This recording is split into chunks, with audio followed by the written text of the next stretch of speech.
Saya adalah Gen X yang lahir di perbatasan tahun antara Gen X dan Gen Y ya.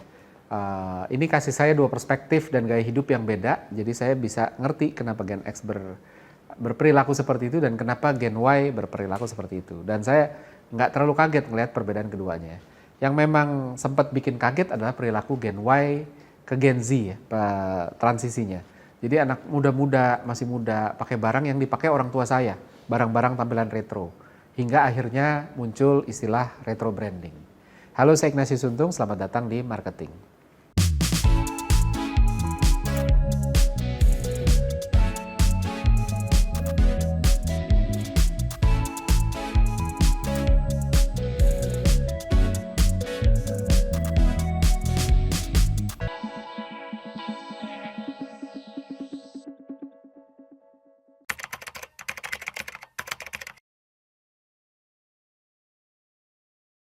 Di market ada beberapa produk yang menarik ya.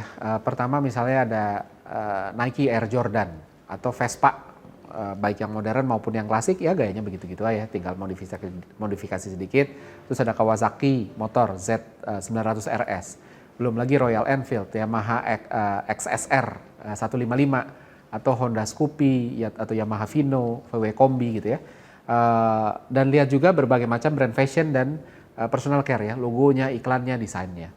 Satu hal yang sama dari brand-brand itu adalah tampilan yang klasik, retro bahasa kerennya ya, tampilan yang nggak banyak Gen X dulu ya, generasi saya itu nggak banyak mau pakai karena dibilang tua gitu ya, ini motor bapak gue, ini brandnya bapak gue gitu ya. Ini desain yang muncul mungkin tahun 80-an, 90-an, produk-produk yang dipakai orang tuanya Gen X, yaitu early Gen X atau boomers. Nah, menariknya produk-produk ini dan desain ini digunakan oleh anak-anak yang lahir dengan berbagai gaya hidup yang sebenarnya lebih dekat ke hal-hal yang modern, yaitu Gen Y sama Gen Z gitu ya. Dari sisi fashion pun terjadi hal yang mirip gitu ya. Dulu bajunya gedombrong, gede-gede gitu ya. Lalu shift ke slim fit, baju ketat-ketat, dan kini kembali lagi ke baju gedombrong. Mereka namainnya sekarang oversize gitu ya. Anak-anak muda juga kalau kita lihat sekarang nggak sedikit yang pakai celana bahan kayak yang dipakai opa-opa dulu, opa saya dulu gitu ya. Kemeja polos simple dimasukin tanpa gesper, persis tanpa gesper ya, persis tampilan orang tua saya yang juga boomers gitu ya.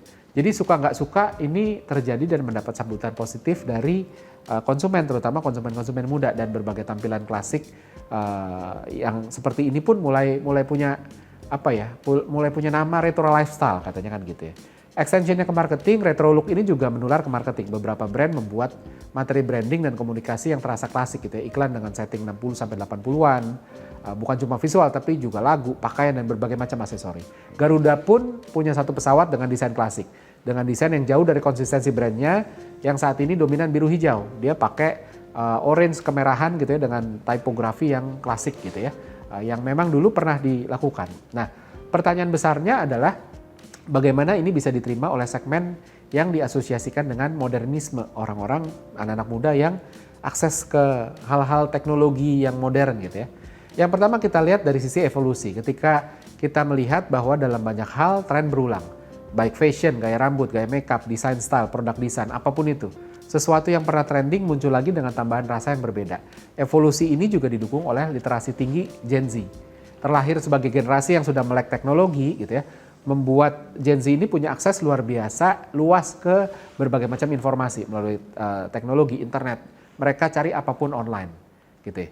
Jadi hal ini juga yang dorong exposure hal yang dulu pernah tren ke hadapan orang tuanya mereka gitu ya, didorong ke hadapan mereka.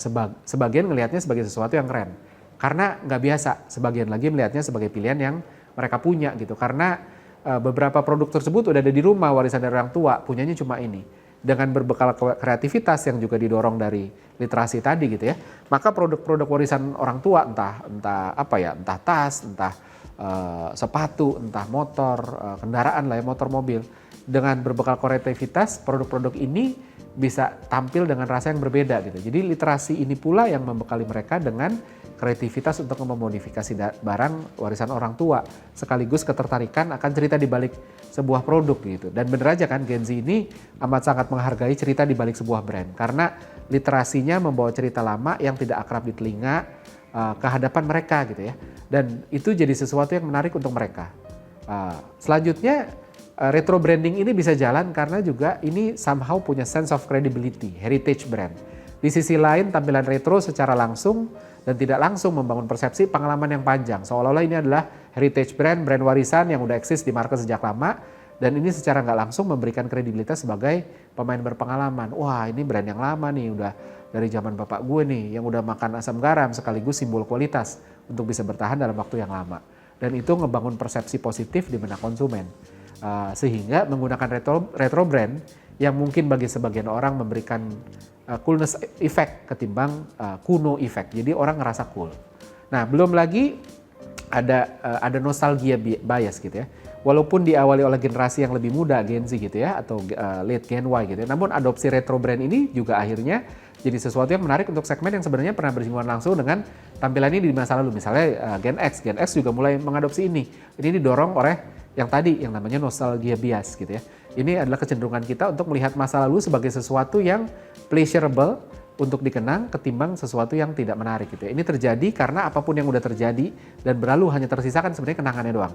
Persis kayak gimana kita ingat masa-masa sulit waktu awal baru keluarga, waktu ngejalaninya banyak perasaan yang tidak pleasant lah ya, yang dirasakan gitu ya. Harus kerja keras, hidup susah, mau apa-apa nggak bisa, kemana-mana naik kendaraan umum gitu ya.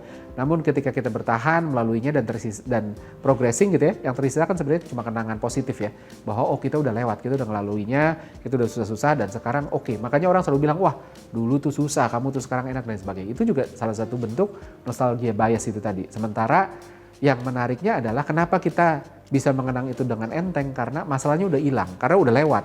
Yang tersisa cuma happy ending gitu ya, udah selesai gitu. Maka dari itu berbagai gaya hidup lama pun juga bisa mudah diterima gitu, bagian dari mengingat kemenangan ketimbang mengingat masa sulit gitu ya. Nah, selanjutnya lagi yang lebih penting adalah retro branding ini bisa diterima karena ada istilah namanya human brain paradox ya.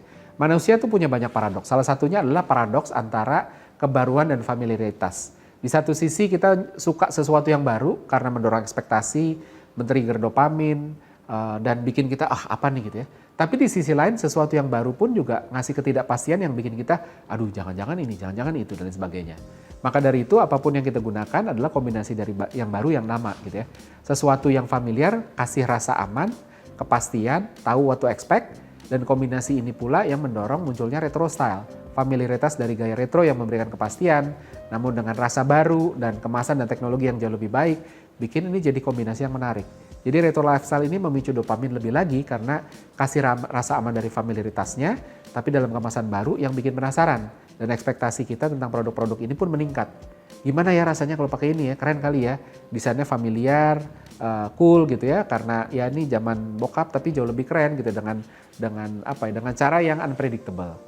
Nah, dan pada akhirnya semua retro branding ini juga muncul karena social influence. Pada akhirnya semua gaya hidup ini ngebangun snowball effect, semakin diterima dan semakin banyak lagi yang ingin mengadopsi peran sosial media untuk nge-showcase, untuk kasih panggung terhadap apapun yang terjadi sehari-hari. Termasuk retro lifestyle ini juga akhirnya create FOMO, fear of missing out, dan adopsi yang awalnya kecil ini makin lama makin besar. Nah, yang harus diingat oleh brand owner apa tentang retro branding atau retro marketing ini?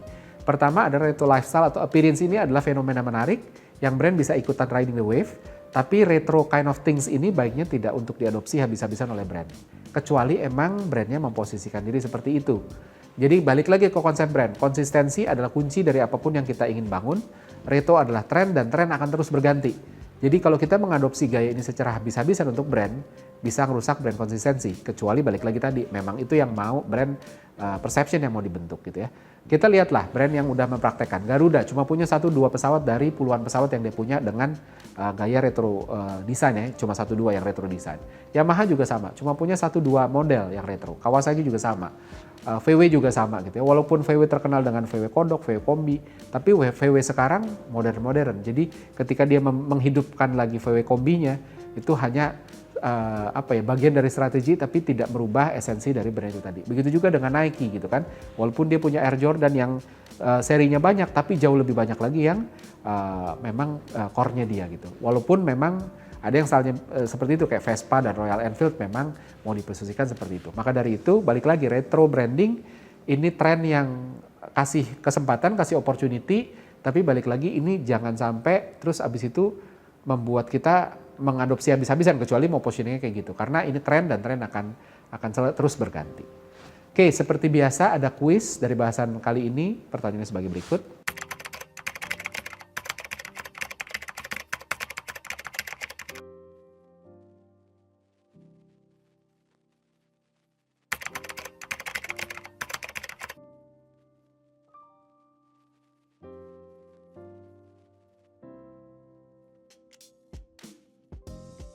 Pemenang dari episode kali ini bisa disaksikan di episode selanjutnya, maka dari itu terus saksikan Marketing di Marketing TV. Saya Ignatius Untung, pamit undur diri.